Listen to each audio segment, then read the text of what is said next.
Hey mga choy, dire na punta sa barangay Apupong. Grabe ka sadya na pudaan ni mga choy. Nag-drop na punta kalo diri. Mo lang gyapon mga choy, mo pala pagbutang na. Laden tay mga followers ng gabot-abot. Dali-dali tuyok-tuyukan din na pati ang punuan. Di nga maday paggabi ibutang mga choy. Dili dahil makita ba kalo ba ato. Para ma-challenge pud sila ba. Wala si choy tagbaw gyud pangita diri. Wala daw siya kadalag flashlight. Mo palang gani daw pag-post sibat din siya. Pero mabalaan gyud ato diri mga choy kung kinsa gyud makauna kita.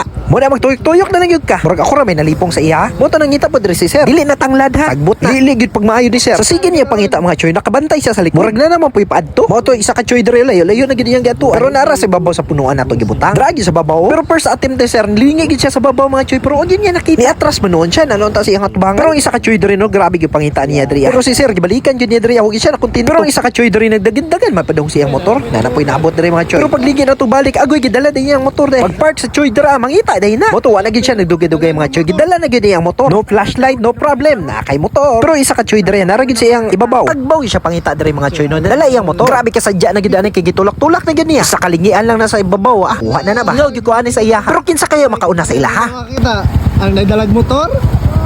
Ang nagdalag cellphone. Wala pa. Uy, nanapin na abot. Oto nag-abot-abot ng mga choy diri. Tanaw na to ni siya mga choy. Kung siya na ba gyud makakita. Ops, gi-flashlightan niya dito banda. Agoy, naog sa baba. Sayang ba toy? Dahan lang gyud to gamay ba. Wala pa gyud nakakita ani mga choy. Murag lisod-lisod gyud siguro to makita kay ito man. Daghan na pud kay sila diri mga choy no. Tagbaw na gyud pangita. Dira ra man nako gibutang. Pero gitabunan ra gyud to na akong dahon mga choy. Nalingaw gyud ko tan-aw sa ilaha. Moto gi isa-isa po nila mga sagbot diri sa unahan mga choy pati dito sa likod. Pero dugay-dugay gyud ni mga choy ba kay nanan poy naabot. Moto nagtapok na pud sila diri mga choy. Kinsa gyud ba kaya ang makauna? Aptikay na lang gyud ni. Moto nanan poy nag-attempt mga choy no gi-spatan na pud niya. Sa sige niya flashlight sa babaw mga choy no, nibalik siya dito unahan na lang gyud unta. Pero wala gyud mga choy ni atras man noon. Pero wala pa siya ni kontento mga choy, nibalik na pud siya. Tanaw na to kung kinsa gyud makauna sa ilaha. Tanaw sa babaw choy. Kana draban da. Pangita agoy. Nilingi man sa ubos. Nana pwede dool mga choy no kung siya na bagay makauna. Pero sayang lang kay ni Ager gyud siya choy. Grabe mga choy pila ka attempt gyud wag gyud nakakita. Tagaan na tong clue. Ayan na dra, Choy.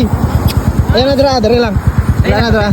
Ha? Hindi na gapit. Basta makita na. Moto gitagaan na tong clue mga choy nga dul-dul lang gyud para dali lang gyud makita. Ay, kuan bildo. Tanaw na to ni siya mga choy kung siya na bagay ang makakuha. Sa sige niya ispat-ispat mga choy agoy. Mura nakita na gyud niya. Finally nakita na gyud sa sige balik-balik siya ra gyud ang nakakita. Alright, ganina pa na mag-ispatan. Makita. Congrats choy. You know, kita gyud niya diretso yo. Salamat tol. Hey, shout out na. Sigar lang. Salamat ko sa kay Jim Bicabo, kay Sander, kay Jason. Shout out sa inyo.